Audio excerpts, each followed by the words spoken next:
अस्सलाम वालेकुम वरहमतुल्लाहि वबरकात औज़ु बिल्लाहि मिनश शैतानिर रजीम బిస్మిల్లాహిర్ రహమానిర్ రహీం కుర్బానీ గురించి కొన్ని విషయాలు తెలుసుకోబోతూ ఉన్నాము. ముందుగా నేను శాపగ్రస్తుడైన సైతాన్ బారి నుంచి సృష్టికర్త అయిన అల్లాహ్ యొక్క రక్షణని, అల్లాహ్ యొక్క సాయాన్ని, రక్షణ వేడుకుంటూ ఉన్నాను. ఆమీన్. అల్లాహ్ ప్రవక్త ముహమ్మద్ సల్లల్లాహు అలైహి వసల్లం గారిపైన శాంతి సేవకాలు కురిపించి మకామే ముహమ్మద్కు ప్రవక్తని వారసుని చేసి అంతిమ దినం రోజు వసలతా స్థానాన్ని ప్రవక్త ముహమ్మద్ సల్లల్లాహు అలైహి వసల్లం గారిపైన కురిపించడం వల్ల ఆమీన్.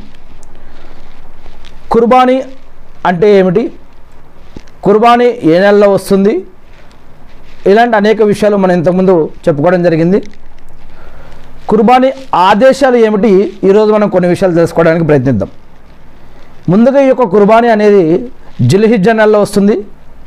ఈ నెలలో ఖురాన్ ఎక్కువగా చదువుతాం, మొదటి 10 రోజులు ఎక్కువగా ఉపవాసాలు ఉంటాం. మరియు అరఫాత్ అనే రోజు ఇదే నెలలో మొదటి 10 రోజుల్లోనే ఉంది. మరియు ఇదే మొదటి 10 రోజుల్లో హజ్ కూడా ఉంది. మరియు ఇదే నెలలో అనేక రకాల చారిత్రక కార్యక్రమాలు జరిగాయి. మరియు ఈ నెలలో ఎక్కువగా దాన ధర్మాలు కూడా చేస్తారు. మరియు ఎక్కువగా తక్బీరే తహ్రీంలు ఈ యొక్క నెలలో ఎక్కువగా పఠించబడతాయి. ఇంకా అనేక రకాల కార్యక్రమాలు కుర్బానీతో పాటు అనేక రకాల కార్యక్రమాలు ఈ యొక్క మొదటి 10 రోజుల్లో జరుగుతాయి. మరి ఈరోజు మనం కుర్బానీ గురించి తెలుసుకునే ముందుగా మరి నేను ఆ సృష్టికర్త అయిన అల్లాహ్ని ప్రార్థిస్తూ ఉన్నాను. అల్లాహ్ మీరు ప్రవక్త ముహమ్మద్ సల్లల్లాహు అలైహి వసల్లం గారి ద్వారా ఏదైతే ఖురాన్ మరియు హదీసులు మరియు జీవన పద్ధతులు, ఆరాధన పద్ధతులు మాకు ప్రవక్త ద్వారా మాకు తెలియజేసి ఉన్నారో, అల్లాహ్ ఈ యొక్క ప్రవక్త ముహమ్మద్ సల్లల్లాహు అలైహి వసల్లం గారి ద్వారా మాకు ఇచ్చిన ఈ యొక్క జ్ఞానాన్ని మేము తెలుసుకొని, నేర్చుకుని, అర్థం చేసుకొని, గుర్తుపెట్టుకొని వాటి ప్రకారం మేము జీవిస్తూ మిమ్మల్ని ఆరాధిస్తూ తెలియని ఇతర మా సోదరు తెలిపే భాగ్యాన్ని మాకు ప్రసాదించండి వల్ల ఆమీన్. ఈ యొక్క కుర్బానీ కూడా ఆరాధనలో ఒక పద్ధతి. ఇస్లామీయ క్యాలెండర్ ప్రకారం చివరి నెల 12వ నెల జిల్హిజ్జా నెల.